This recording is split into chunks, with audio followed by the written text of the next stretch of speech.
Polly. Hello, How are you doing? I'm good, thank you. How Good, are you? good to see you. Good to see Good to see you. you too. First of all, thank you. Thank you so much for taking time out of your day to chat with My me. pleasure. My Um, pleasure. and how are you? How are you I doing? am blessed. I am blessed. It's all good. It's a beautiful day here in Los Angeles, Very nice. and I'm here at home with my family and getting ready for this weekend. We're gonna do a show in Connecticut, and then next week it's the NAM show. I don't know if you're familiar with NAM, Yeah, the yeah. National Association of Music Merchandisers, and musicians and vendors. They get together at a convention, and we go and we mingle with our friends and get to see new equipment. Amazing. That sounds Yeah, really exciting. Yeah, so yeah, yeah. That's next week. Yeah. yeah, oh, brilliant. So I'm here today to talk to you about the Quiet Riot tour. Um, Mhm. And it's a, am I right in saying that it's continuing from last year's tour, so celebrating 40 years of mental health? Yeah, because actually, in New Year's Eve, 40 years ago, New Year's Eve was we started our mental health headlining tour Yes. in Detroit at Cobo Hall in Detroit. And so, yeah, so this now, the first half of 2024 is going to be celebrating 40 years of mental health headlining Amazing. touring, yeah. And And how does that then feel? How does that feel, that that big anniversary? it feels the best feeling you could ever have as a musician because I feel at home, Yeah. and I think every musician should have that feeling. It's kind of like if you spent, let's say, if you're in somebody else's band, it's like you spend your life in a hotel. Mm, You don't have an apartment, you don't have a home, a house. You're just staying in a hotel. And then once you do find your own home musically, it's the same thing. You're at home. yeah. You have that freedom to be yourself at home. Things that you cannot do in a hotel room because they'll call the police. Yeah, I mean, it must be amazing. You rejoined Quiet Riot in 2021. And I've written this down. You said previously, and as you just said then, it's home for you. And how's it Mm. been going back to the band and Going, to that music as well? yeah. Yeah, it's really interesting because I first joined the band. I mean, interesting to me to take a look back at my Mm, trajectory with Quiet Riot. I yeah. first joined Quiet Riot in 1978 during the Randy Rhoads era of the band. Yes. And Randy not only was the founding member, he put the band together. Okay, let me give you a little background about Randy. He's the only musician I've ever played with that comes from an academic music family. Yeah. His mother and father, music professors. They built a music school. Mm, When Randy was born, by the age of 5, 6, he was already playing classical acoustic guitar, reading music. He amazing. had gone through academia, learning, harmony theory and all of that composition. And but he was not hanging with kids his own age because he was spending so much time playing music. And you get to the point in your life that you say, "Wow, I got to hang out with my buddies, from school." And so he put together a rock band. He went from playing classical Yeah. to putting his rock band that was became Quiet Riot. Yeah. And so Randy had so much integrity musically and as a human being that when I joined the band, I could see that everybody, whatever Randy said, that was the final say because he spoke from experience and from integrity and knowledge, Yeah. and that is what I bring with me through my career. For the last 40 some years, I bring what I've learned from playing with Randy Rhoads about having musical integrity. That music, if you're a musician outside of your family, music is what matters the most. It's not Absolutely. about it's not about politics. Don't start an argument about politics with your bandmates because that's stupid. Everybody has an opinion, and it's Yeah. politics. To argue about that, that's stupid, to begin with, because nobody who gets elected, life goes on, and Mhm. that's it. You know, Yes. you continue with what you're doing.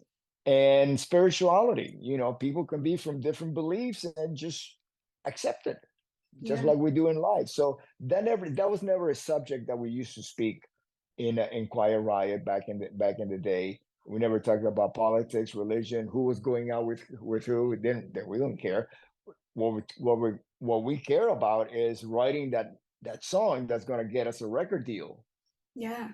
That eventually it did not get us a record deal in the United States, but Randy joined Ozzy, and then he recorded and wrote those iconic records, Blizzard Yeah. of Oz and Diary of a Madman. Then later on, when they needed a bass player, he recommended me because he knew that that I had the qualities of what Ozzy and Sharon were looking for. Yeah. Basically, somebody that was not going to be a bad influence on Ozzy, Yeah. Yeah. Yeah. if you can believe that. That Yeah, makes yeah, sense. yeah, yeah. Yes. Yeah. So I did. I joined the band and I had a wonderful time. And then Randy passes away in 1982, March 19th, 1982. Yes.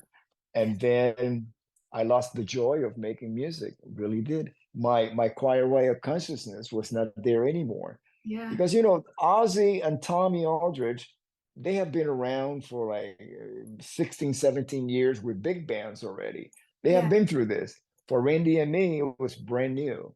Yeah. So it was two musicians that a few years ago, maybe 3 years before, we were struggling in LA with this local band called Quiet Riot that nobody cared about in the music industry except for the fans. And Mm. then here we are playing with Ozzy, and that meant so much to us, Yeah. Of course. and we savor every single moment of it. Yeah. And then Randy passed away, and actually, this is what happened in September of 1982. I was getting ready to go from Los Angeles, where I live, to New York to record an album uh, with Ozzy, Tommy Aldridge, and Brad Gillis, who was our guitar player at the time, of Black Sabbath re-recordings. The album's called "Speak of the Devil," Yeah. Yeah. Yeah. and so I'm in Los Angeles, and I get this call from Kevin Dubrow, the former singer from Quiet Riot, because Quiet Riot stopped to exist as a band when Randy left. There was Yes. no more Quiet Riot, so Kevin put his band called Dubrow, and I was in the band. I was in the band right up until I left to join Ozzy. I was living with Kevin right up until I left to join Ozzy. I went from sleeping on the floor one morning, waking up on the floor, to going to audition for Ozzy, getting the gig, and then staying with Ozzy and Sharon at their mansion in the Hollywood Hills that night. My life just Wow. changed. Boom, just That's like that.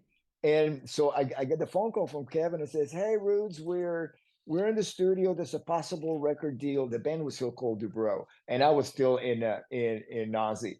And he says, "How would you like to come down to record Thunderbird as a tribute to Randy?" And I said, "Sure." Now, Thunderbird is a song that Kevin wrote when Randy left Quiet Riot to join Ozzy, and that I used to play with that song with him in Dubrow, so I knew it very well. So I came down, and then there was Frankie Benelli, who I we had a history 10 years before. We met in 1972. You remember 1972, don't you? Like it was yesterday. like it was yesterday. Yeah, yeah, exactly. And I met him in November 18th, which is my birthday, 1972. And then we started playing immediately, and we left Florida when disco, disco music, Yes. when that came in, yeah, because it would, even if you were a metal musician, you couldn't play metal. You had to play disco to play Yeah. in the clubs. So Frankie and I were just left and moved to the Chicago area, and we played all over the Midwest, the United States, and then we moved to Los Angeles, 1977. We tried to keep the band together. We ran out of money, so we went our separate ways, and here we are finally, 1982. at this small studio. The guys in the band, I wasn't in the band yet. I was playing with Ozzy. They thought that they were working on demos, and what the song that we did cut wound up on the album. Yeah. In the album. So my consciousness, here's Frankie, who I've had a history for 10 years.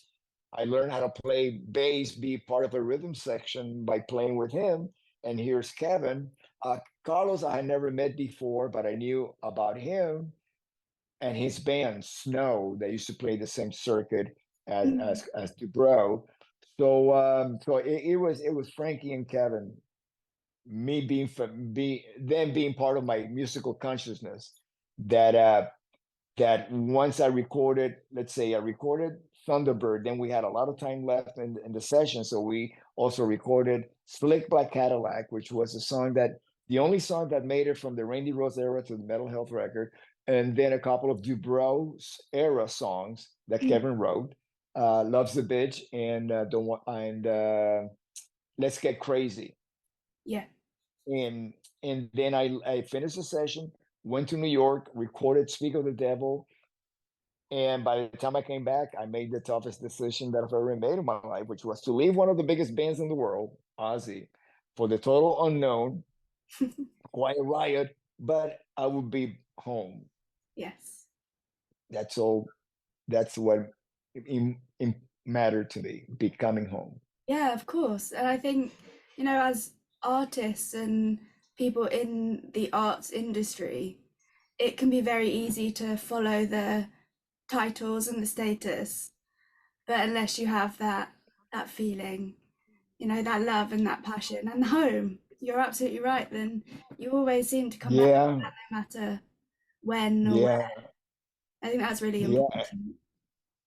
Absolutely. And then when Frankie, right before he passed away, he asked that I come back to the band. And Frankie, by the time he passed away, it was almost 50 years that Yeah. we've known each other, and I've been playing on and off, and he always remained my best friend. And so I had to. And once I did, because I thought it was going to be really, I had no idea. There was a lot of uncertainties. All Yes. I knew was that Alex Grossi, our guitar player, was picked and groomed by Kevin DeBro, Mhm. picked by to be the third guitarist in the band. You have Randy, then you have Carlos Cavazo, then you have now Alex. He's Yes. Alex been there for over 20 years. And then you have Jizzy Pearl, who I knew of him from his band Love Hate. And Frankie picked Jizzy when Kevin DeBro passed away. And Kevin was a fan of Love Hate. And Jizzy is the real deal. He's a generation after the Quiet Riot, but nevertheless, we come from the Sunset Strip Yes. in Hollywood. So it's a younger generation, but still everybody went through the same horrific living situations on the Sunset Strip. We Yes. all went through this, so we get each other, and we Absolutely. appreciate. Yeah, we really appreciate the sacrifices that we all made to Yeah. get to that level. And he's a Absolutely. hell of a singer, and I just love his company. So Alex and Jizzy, perfect. And then you have Johnny Kelly from Typo Negative, who Yeah. is the next generation, more of that 90s, but still grew up. He's younger, but he says one of the first songs he ever played was, from the Quiet Riot Mental Health record, as the drummer. And he was picked by Frankie also. And then we were big fans of Typo in the band Quiet Riot. I remember Kevin coming in the tour bus and saying, "Check this out," and he puts on the Typo Negative record, and we're like saying, "Wow, this is really different. This is really really cool." So so they're the perfect uh, combination of musicians for me to go in there with not of without Frankie and Kevin, or even without Randy. I had to make that adjustment to playing in Quiet Riot with somebody else besides Randy, because Yes. I was so used to playing with him, you Mm. know. And so it's the perfect combination, and I have a blast. We really enjoy being each other's company and making music. We could play anywhere, and it's always the same band on stage. Yes. You could play in front of 10,000 people, in front of 1,000 people, 500 people, doesn't matter. It's the same band because we really enjoy playing in the band with each other. Yeah, I think that's amazing. It's so important that above everything else, however many people are in that room watching you, that you're enjoying it and you're doing what you love. Yeah, I think yeah. that's You know, amazing. since we're talking about enjoying what we do as musicians, what's Yeah. really interesting is that if when you're struggling to make it, there's a certain uncertainty of like, when is this level going to end and we're going to go to the next level, getting a Yeah, record deal and doing certain things. absolutely. So there's a lot of survival mode Mm. attitude, right? Yes. Yeah, And yeah, then, yeah, and then you start selling a lot of records, and you would think that you start like being happy about it. No, now it's like being chased by every other band that's doing the same type of music as you're competing with them, and you're trying to stay ahead. Like when we yeah. went to number one, it was like everybody said, okay, we want that spot. And in order, there's only one spot, number one. Oh You yeah. have to they kick you out of there. So then you're busy again in survival mode, Mm. trying to like sustain or up the next guy, the next band, Oh yeah, compete. absolutely. So it's Yeah. like, yes, it's like friendly competition, but still it is competition. At this point, our genre of music, the bands from the 80s that we play with, or we love them for the great friends that they have become. Mm. Whereas at some point there might have been some sort of competition, not anymore. Yeah. What we do is we celebrate the legacy, the memory of a lot of the bands that we play with. Some of the musicians, the original members are no longer with us. Yeah, So absolutely. we acknowledge that, you Yeah. know, and so now we really get to enjoy re, replaying what we originally played, Yeah. recreating. And because being in a rock band, it's really interesting. It's like this: you write a song, you create it, you record it, Mm. then it goes and so radio or Spotify or YouTube, and then you spend the rest of your life trying to capture the spirit by recreating what you originally did. Yes. Yeah, absolutely. Yeah. So it's really challenging because you every single night you gotta plug in into that enthusiasm Mm. and passion that you had when you first played that song. Yeah, absolutely. Do you think that there's something quite special about when you're playing something live and you look out and you're gonna have fans that were there 40 years ago that have been with you every step of the way, and you're gonna have brand new fans, teenagers and kids that really love your music and are just hearing it for the first time. Do you think that makes an impact on how you perform and Absolutely. what you give to that crowd? Because live music, I mean, I could go on forever about this, but it's so special and it's so important. Yeah. And music, like you've said, it does bring people together, and it's such a glue for so many people holding themselves together, or a family or whoever. And there's something about seeing a band live, and it's completely different to listening to them in your headphones or on a record player. How does that make you feel? What's the difference there with recording and playing live?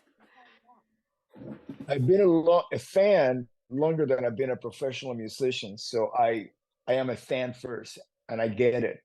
I Yeah. have to be a fan of the band that I'm playing with, include you know what I mean. I have to really be fanatical about it, Yes, absolutely. and as a respect to all the bands that ever inspired me to do what I do. And I'm talking about, well, let's just pick the four big ones. You know, be the Beatles, the Rolling Stones, the Who, and Led Zeppelin. Brilliant. That's my big four, right? Yeah, Okay. that's a good big Uh, four. yeah, it's and my perception is that it's as organic as it can be. Nothing is pre-recorded. Mm, You're just like whatever instruments you see on stage is what it's what it is. yeah. You know, and that's what we do. That to me is it should never become what it's becoming now. A lot of bands are relying on tracks, to enhance their sound, Absolutely. and that's their decision. But it's not something that we are about. We're Mm, about going out there in tightrope without a net. The way that it was when I saw all my favorite bands. yeah. There could be technical difficulties. Somebody could be having, even though we do not have bad nights. I can't even, since I've been back with these guys. When Yeah. I say these guys, is because it's different musicians than Yeah, of the course. prior Quiet Riot that was in. Uh, I I can't say, boy, yeah, we really had a bad show. Uh, it's always everybody. We all show up. We show up. It's like when I say show up, it's like we're there for a purpose, and we are showing up to fulfill that purpose. Yeah, You know, absolutely. and yeah. So it's like, and to be, I grew up. Let's say the only band I've ever played with, Whitesnake, was my first band with two guitar players, Mm, and I had to adapt my playing style to leave room for the second guitar player. yeah. But I grew up in three-piece bands. Um, the Who, Led Zeppelin, Cream, Jimi Yeah, yeah, Hendrix, yeah. things like that.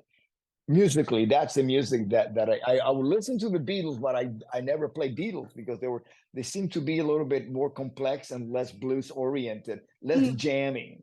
You yeah. cannot really jam to the Beatles, Yeah. but you could jam to Cream, Hendrix, and Led Absolutely. Zeppelin and the Who. Yeah. Yeah. And when I was young, I did a lot of jamming because basically we were exploring, extending our musical vocabulary. We didn't have YouTube to go and take tutorials. Yeah. So we learned by our mistakes oh, I found if I do this interval, it's gonna sound really cool. Yeah. And then you pick up the pentatonics and things like that. So it was trial by fire. And to me, that's the purity. That's rock and roll. Everything else is theater. It's not real. Yeah. It's scripted.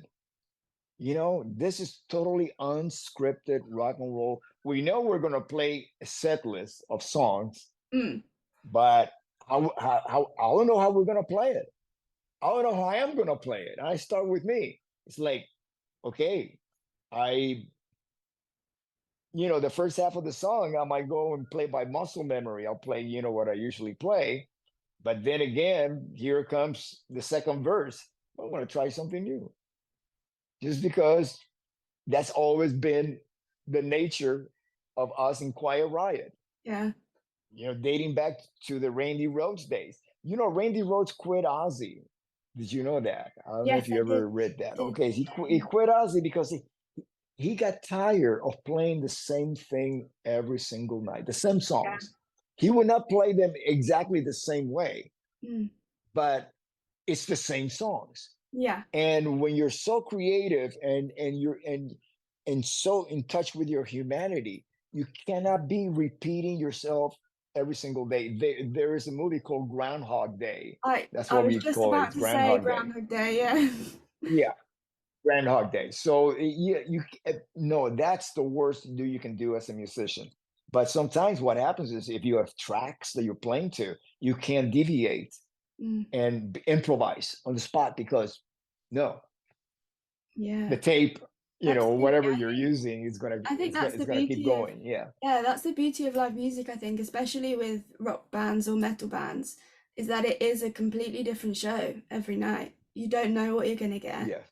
Um, and I think there's something so special about that and very exciting that you might not get from other genres or bands that might use tracks. So yeah, that's amazing. Mhm. So I've gone completely off piece with my questions now, so I'm just gonna have a look, see what I've written.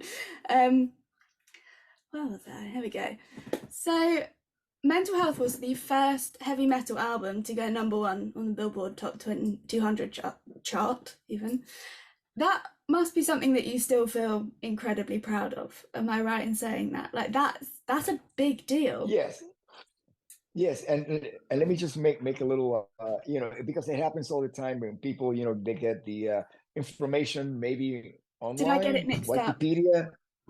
Yeah. Yes, Oh no, no, I'm you not didn't. interviewing, no. Not No, no, no, because we were the first debut metal record. Oh, okay, Yeah, thank you for debut. correcting. There's been other. I think Led Zeppelin 2 went to #1, Yeah, and a few more, but debut. okay. Even though people say, well, there was the Japanese records. Okay, okay, 40 something years ago, Billboard magazine. Are you familiar with Billboard? Yeah, yeah, Right, yeah, absolutely. Billboard is like, yeah. Yeah, If something was not recorded in the United States record deal, yeah, it would not chart. They didn't care. You might as well be releasing an album in the moon. mm, So the Japanese records were Japan only. And when we say we were the first debut album that went to #1 on Billboard magazine, yeah, we would specifically say Billboard because yeah, that's like the Bible of the music industry back absolutely. then. Uh, that is a totally a factual statement because we were not recognized. We didn't have an American deal. We were not even performing outside of the Los Angeles area Wow. because no promoter would hire us. You Yeah, have to have back then. You have to have a record deal if you go on the road yeah, as an original band, not as a cover band, as an original band. And it's like without a record deal, you do not exist yeah, in the music industry. You absolutely. know, Yeah, yeah. So, yes, so that was our debut album of Quiet Riot. Yeah. Amazing. I mean, that it's incredibly impressive. I mean, you've got such a grand portfolio in your career. Um, and you must have played some incredible shows and some iconic venues in many countries. I can only imagine. Um, if are there any of those shows that you still look back at and they stand out special as quite special through your career? Always the ones that, yeah, the ones that stand out are usually the ones that have the most challenges. Mm, Uh, like when we did the Oz Festival, the logistics of getting us to do the show, we were booked 2 days before the event. wow. two Okay. days because they moved Joe Walsh. I mean, so the original shirts, the US Festival shirts from 1970. I'm sorry, 1983. Mm, The original one says Joe Walsh, and then they reprinted more shirts, but with our name, they're Quiet Riot. But yeah, so we had 2 days, which meant that our crew, whatever we had, crews, because we couldn't afford professional uh, crew. It was basically our friends that wanted to hang out with the band and go on the road and get in brilliant. trouble. Uh, and we had to like send them in the truck to the next gig that we were doing. So we didn't have a crew, and the people that helped us, well, not really, but that took over the crew was our manager and our tour manager who have no idea of what they were doing. So they actually got in the way. But I mean, we and then also we didn't have any equipment available for rent because this is 40 something years ago, and the only rental facilities in the Los Angeles area was SIR, and they provided the equipment for three. It was a 3-day festival, and about 10 to 15 bands every day. They ran out of equipment. We could not get equipment from them, so we had to call our friends to borrow their equipment. You know, guitars, amplifiers, whatever. Yeah. So my bass rig did not work whatsoever. But fortunately, the sound company that was doing the monitors were the same sound company that I worked with when I was touring with Ozzy just a few months before. So they say, "Don't worry, we'll take care of you," and they plugged me in through the monitor system. Wow. And so there was so many challenges, tuning, bad tuning, but we got through with it. And as you're playing and you're facing all these challenges, you're thinking, outside of these 350,000 people, nobody else is going to see this or hear That's this. true. Very And true. then and then and then here comes the internet. Yes, I It's know. like, oops, I know. oops. Oh, amazing. Yeah, Yeah, that sounds yeah. very stressful, but also quite exciting, I can imagine. Yeah, sometimes, it's really interesting being in the survival mode, because Yeah, survival mode can either work against you, keeping you from being creative. It's like, let's say you were a caveman or cave woman in your case, and you're being chased by saber-toothed lion. You're in survival mode, yes, right? The last thing you're gonna absolutely. do is to pick up an instrument and play it, Yes. even if they had instruments back then, But it's like, when you're just trying to make it through the day, to sit down and be very creative, it can be very, very challenging. But then again, we're talking about recreating. You're not creating. What we're doing is we're recreating what we just recorded in the studio, but Yeah. now we're going to take it live.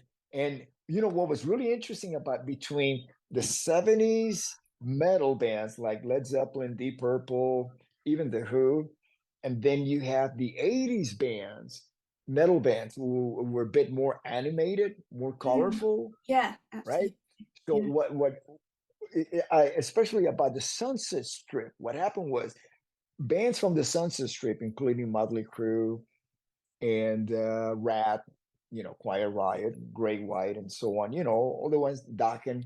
Yeah. We were very influenced by glam metal, glam Yeah. or glam rock, Yeah. Bowie, Queen, Mott the Hoople, Yeah. Mark Bolan, all of that. And then punk and new wave Mm. came in, and that's all that the promoters would book. Mm. And because Quiet Riot had a really solid fan base, we still got booked, but also we will be playing the same night with a punk or a new wave band. So here comes these young musicians. I mean, we were young too. We were just early 20s, but we're talking about 16, 17, 18. Yeah. And with three chords, they were saying so much and such attitude and so much energy, so raw, Yeah. that you just had to absorb some of that because it was really fresh and it was real and it was organic. So we took that in and then filter it. And then by the time that it was our turn to start making videos, that's what we were doing. Amazing. What we became from actually commingling with new wave and punk. Yeah. It's like a never-ending education, isn't it, really? So I've got Yes, about yes. I've got just under 7 minutes of this recording left. So, and I don't want it to cut you off Okay. because it's so interesting everything that you're Oh, saying. no, no problem. But I have a couple of more couple Thank more you, Polly. questions, if that's okay. So this tour, Okay. you're getting back on the road. Are there any cities or venues that you are particularly excited to go to, maybe for the first time or revisit? Well, actually, the first time I played London was with Ozzy in 1980, 81. Wow. Did I play London? I know I played the UK. I don't think we got to London at performing. I Yeah. can't recall, but we rehearsed at Shepperton, and we spent a lot of time. I did play Port Vale Yeah. in 1981 with Ozzy.